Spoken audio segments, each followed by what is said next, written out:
So I finally watched Wit Studio's Bubble and Shut up and sit down.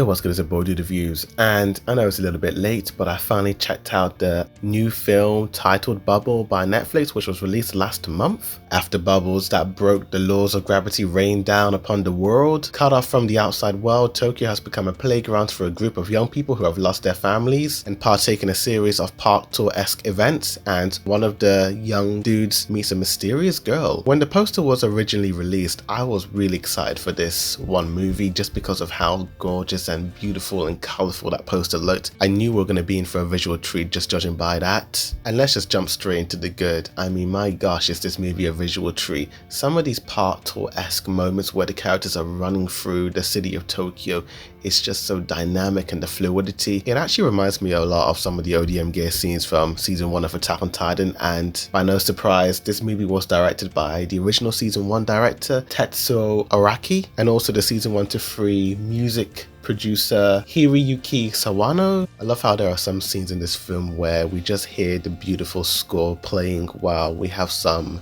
montage-esque moments, which really elevates the whole wonder and spectacle of this film. Just seeing the way the bubbles are moving around and just floating and just swirling and forming, it just looks realistic, but at the same time out of this world. Some beautiful still shots of characters' faces in certain scenes really reminds me of a lot of Violet Evergarden's style with that gloss and shine. I really do like the main side characters of this film, mainly the friends of Hibiki. Honestly, I wouldn't mind watching an entire series with these dudes. They're so interesting and have such quirky personalities. I feel like the third act was probably the best part of the entire film. I mean, the first two are pretty good, but once it comes towards the end and we start to discover more about who Yuta really is and seeing the blossoming friendship between Hibiki and Yuta, you just absolutely are in for a treat and a ride going towards the finale. Hibiki may come across as this boring, standard, reserved character, but once you dive deep into his backstory and why he's always so obsessed with using headphones,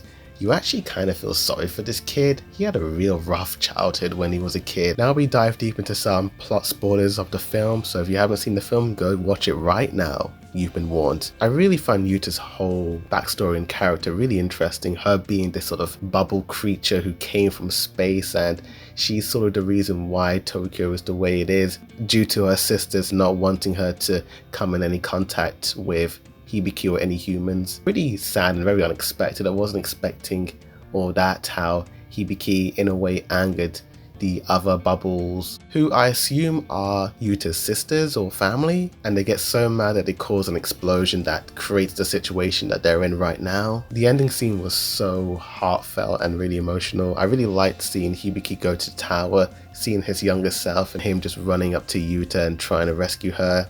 And just Yuta finally realizing that she's gotta do what she's gotta do to save him. And it was pretty sad seeing Yuta in a way sacrifice herself to save him. Although I'm not too sure if she's dead or not, that whole scene of Hibiki crying over her was really sad and that was really emotional. I think that was the most intense scene in the entire film. But with that said, let's talk about the bad. And if it wasn't for the final act of this movie, I think I would have probably dropped the film.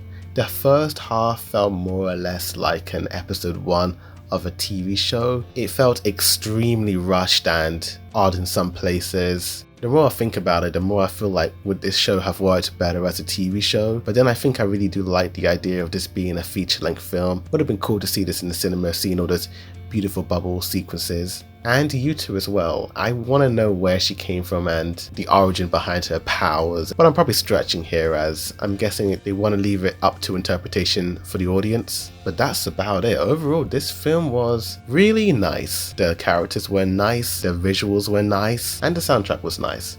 Just a nice film overall. Although there were some issues with the pacing in the first half, it made up for it for that beautiful grand finale. So I'm going to give this film a 7.5 out of 10. I'm going to give it a B+. Go check it out. I highly recommend it if you haven't seen it. But tell me in the comments down below what you guys thought of Wit Studio's Bubble. Did you like it? Did you hate it? Like this video, subscribe for more anime, manga reactions, reviews, comparisons, breakdowns, rankings, and more. Thank you for watching. Bold Reviews, signing out.